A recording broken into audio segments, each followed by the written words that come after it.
With Syria, there are few things that have all international players on the same page. The fact that Al-Qaeda prowls freely through parts of this country is one, just like they should know more. The debate is about how and who's allowed the terrorists to thrive in Syria.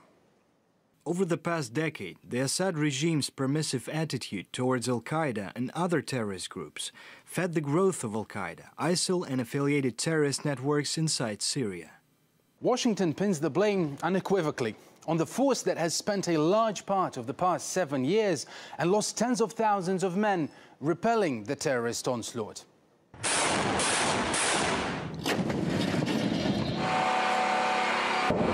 When peace in Syria blew to kingdom come in 2011, Al-Qaeda was busy from the get-go, given the chance to oust the Assad government, a fact the US validated itself. Al-Qaeda in Iraq supported the Syrian opposition from the beginning, both ideologically and through the media. Al-Qaeda in Iraq declared its opposition to Assad's government because it considered it a sectarian regime targeting Sunnis. So let me recap. Al-Qaeda supported the Syrian opposition. Washington also supported the Syrian opposition. When it comes to picking the company to entrench yourself with, the US made the worst choice imaginable. Another assumption the new counter-terrorism report makes is that Syria made its border the Grand Central Station, allowing Al-Qaeda to run loose in and out of Iraq. Except Damascus wouldn't have much time to facilitate that. For the most part, it had no access, cut off by the opposition from its own border.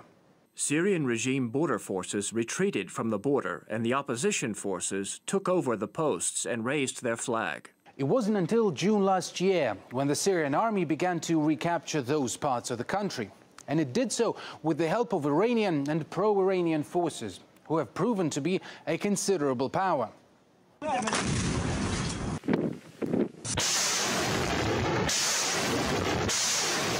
But in the world of the US State Department, Iran giveth and taketh, because apparently on its own soil, it fosters the same terrorists it kills in Syria. It's a crazy standing of reality on its head, but this is very common in the United States. Iran is helping the Syrians defeat these terrorists in their countries, but the United States says Iran is supporting al-Qaeda. It behooves the United States to say that Iran is involved in this, because this builds a case against Iran, even though it makes no sense. So the United States reports whatever it needs to report to justify its foreign policy.